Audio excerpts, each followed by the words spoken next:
আপনি কি জানেন বাংলাদেশে হঠাৎ করে কেন শিশু ধর্ষণ বেড়ে চলেছে এবং ধর্ষণের পর হত্যা কেন করা হচ্ছে? কি কি কারণে ধর্ষণ হচ্ছে এগুলো আপনার জানা উচিত।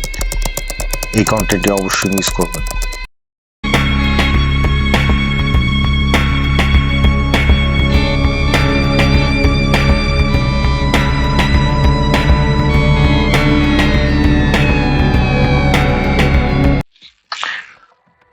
প্রতিদিন খবরের কাগজ কিংবা গণমাধ্যমগুলো দেখলেই, যেমন ফেসবুক, ইনস্টাগ্রাম কিংবা ইউটিউব, টিকটক,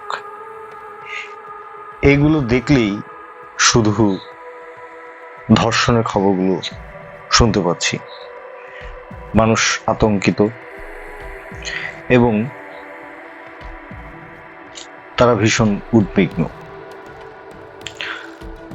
চলুন আজকে জেনে নিই যে কারণে বাড়ছে ধর্ষণ, বাংলাদেশে কেন এত ধর্ষণ বেড়ে চলেছে, যা বলছে আন্তর্জাতিক গবেষণা। বাংলাদেশে ধর্ষণ, বিশেষ করে শিশু ধর্ষণ ও ধর্ষণের পর হত্যার ঘটনা সাম্প্রতিক বছরগুলোতে ভয়াবহ সামাজিক উদ্বেগের কারণ হয়ে দাঁড়িয়েছে। প্রায় প্রতিদিন সংবাদ মাধ্যমে নতুন কোনো যৌন সহিংসতার খবর প্রকাশিত হচ্ছে, কিন্তু এসব ঘটনাকে কেবল বিচ্ছিন্ন অপরাধ হিসেবে দেখলে ভুল হবে।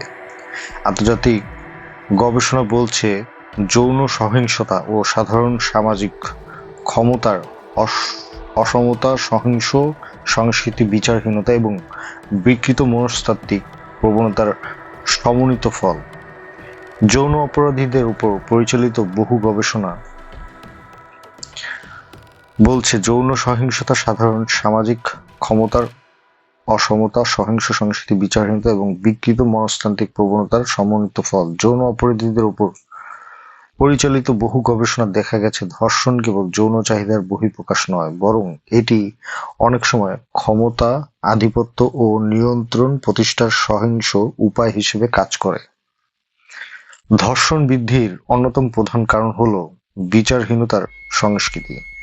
যখন সমাজ দেখে যে ধর্ষণ মামলার তদন্ত দীর্ঘ সূত্রপাত করে থাকা, ফরেনসিক রিপোর্ট বিলম্বিত হয়, রাজনৈতিক বা সামাজিক প্রভাব বিচারকে প্রভাবিত করে, তখন অপরাধীদের মধ্যে শাস্তি এড়িয়ে যাওয়ার মানসিকতা তৈরি হয়।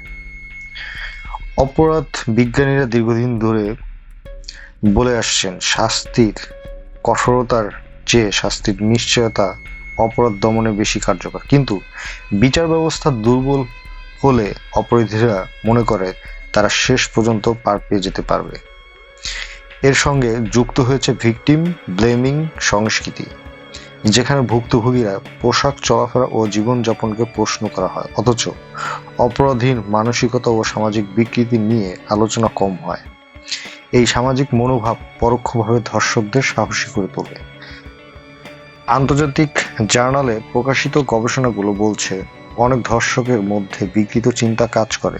ধর্ষণ সংক্রান্ত বিকৃত চিন্তা শীর্ষক গবেষণায় দেখা গেছে, অনেক ধর্ষক নিজেদের আচরণকে ন্যায্য মনে করার জন্য মানসিকভাবে বিভিন্ন ধরনের যুক্তি দাঁড় করায়। তারা মনে করে ভুক্তভোগী চাইছিল, প্রতিরোধ করেন, অথবা পুরুষ হিসেবে এটি তাদের অধিকার। এই ধরনের মানসিক বিকৃতি অপরাধকে তাদের কাছে নৈতিকভাবে গ্রহণযোগ্য করে তোলে।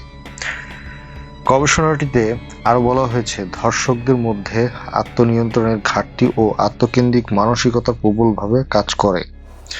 যৌন অপরাধীদের মনস্তত্ত্ব বিশ্লেষণ করলে দেখা যায়, তাদের অনেকেই মধ্যেই নারীর প্রতি অবিশ্বাস, শত্রুতামূলক দৃষ্টিভঙ্গি এবং সহমর্মিতার ঘাটতি থাকে। শিশু যৌন নির্যাতনকারী, ধর্ষক এবং সহিংস অপরাধীদের মধ্যে বিদ্যমান মানসিক ধ্যান ধারণা শীর্ষক গবেষণার ধর্ষকদের মধ্যে নারীর প্রতি বৈরী মনোভাবের উপস্থিতি পাওয়া যায়, অর্থাৎ তারা নারীকে সমান মানুষ হিসেবে নয়, বরং নিয়ন্ত্রণযোগ্য বা শোষণযোগ্য সত্তা হিসেবে দেখতে অভ্যস্ত। আরো কিছু গবেষণায় দেখা গেছে, অনেক যৌন অপরাধীর শৈশব ছিল সহিংসতা, অবহেলা বা বিকৃত সামাজিকীকরণে পূর্ণ। দণ্ডপ্রাপ্ত যৌন অপরাধীদের মধ্যে প্রারম্ভিক অভিযোজনমূলক স্কিমা গবেষণায় বলা হয়েছে শৈশবের নেতিবাচক অভিজ্ঞতা থেকে তৈরি হওয়া অসামঞ্জস্যপূর্ণ মানসিক যৌন অপরাধের ঝুঁকি বাড়তে পারে, বিশেষত শিশু যৌন নির্যাতনকারীদের মধ্যে শৈশবের সম্পর্কে বিকৃত ধারণা তৈরি হয়, যা পরবর্তীতে বিকৃত আচরণ ও সহিংস প্রত্যারোপণ প্রবণতার ঝুঁকি বাড়তে পারে। শিশু ধর্ষণের ক্ষেত্রে পরিস্থিতি আরও ভয়াবহ। আন্তর্জাতিক গবেষণা বলছে যৌন অপরাধীরা সচেতনভাবেই দুর্বল, প্রতিরোধহীন এবং সামাজিকভাবে অসুরক্ষিত। শিশুদের টার্গেট করে মানসিক ধ্যান ধারণা ও যৌন অপরাধমূলক আচরণ গবেষণায় দেখা গেছে শিশু যৌন নির্যাতনকারীদের মধ্যে এমন বিকৃত মানসিকতা থাকে যেখানে তারা শিশুদেরকে যৌনভাবে গ্রহণযোগ্য ভাবতে শুরু করে এবং নিজেদের আচরণকে ক্ষতিকর নয় বলে বিশ্বাস করতে চায়। এই মানসিকতা অন্তত বিপজ্জনক, কারণ এটি অপরাধবোধকে কমিয়ে দেয়। আন্তর্জাতিক মনোবিজ্ঞানী গবেষণা আরও বলেছে কিছু ধর্ষকের মধ্যে আগ্রাসী প্রবণতা ও স্যাডিস্টিক প্রবণতা এবং সহমর্মিতা ঘাটতি দেখা যায়, যা তাদের ভুক্তভোগীর প্রতি নিষ্ঠুর আচরণে প্রভাব ফেলে। তারা ভুক্তভোগীর কষ্ট থেকে মানসিক উত্তেজনা অনুভব করতে পারে। হত্যার ঘটনাগুলো পেছনে অনেক সময় এই স্যাডিস্টিক প্রবণতা বা ধরা পড়ার ভয় কাজ করে। অপরাধী যখন মনে করে ভুক্তভোগী তাকে শনাক্ত করতে পারবে, তখন হত্যার ঝুঁকি বেড়ে যায়। শিশু ধর্ষণের পর হত্যার বহু ঘটনায় এই মনস্তাত্ত্বিক প্রবণতার প্রতিফলন দেখা যায়। ডিজিটাল যুগেও নতুন ধরনের ঝুঁকি তৈরি হয়েছে। সহিংস পর্নোগ্রাফি, শিশু যৌন নির্যাতনমূলক উপাদান এবং অনিয়ন্ত্রিত যৌন কন্টেন্ট কিন্তু মানুষের বিকৃত যৌন কল্পনাকে আরো উস্কে দিতে পারে। সাম্প্রতিক গবেষণায় দেখা গেছে অনলাইনে শিশু নির্যাতনমূলক কন্টেন্ট সহজলভ্য হওয়া যৌন বিকৃত ও বাড়তে পারে, বিশেষ করে যাদের মধ্যে আগে থেকেই বিকৃত যৌন আগ্রহ বা সহিংস প্রবণতা রয়েছে। তাদের ক্ষেত্রে এসব কন্টেন্ট অপরাধ প্রবণতা বাড়তে ভূমিকা রাখতে পারে। এই পরিস্থিতির মোকাবিলায় রাষ্ট্র, সমাজ ও পরিবার সব পক্ষের সমন্বিত উদ্যোগ প্রয়োজন। প্রথমত, ধর্ষণ মামলার দ্রুত ও নিরপেক্ষ বিচার নিশ্চিত করতে হবে। ফরেনসিক ও ডিএনএ পরীক্ষার সক্ষমতা বাড়তে হবে এবং সাক্ষী সুরক্ষা কার্যকর করতে হবে। দ্বিতীয়ত, শিক্ষা প্রতিষ্ঠানে শিশু সুরক্ষা নীতিমালা বাধ্যতামূলক করা জরুরি। শিশুদের ছোটবেলা থেকেই নিরাপদ স্পর্শ ও অনিরাপদ স্পর্শ সম্পর্কে শিক্ষা দিতে হবে। তৃতীয়ত, ভুক্তভোগীকে দোষারোপ সংস্কৃতি বন্ধ করতে হবে। ধর্ষণের দায় কখনো ভুক্তভোগীর পোশাক বা জীবনযাপনের উপর চাপানো যায় না।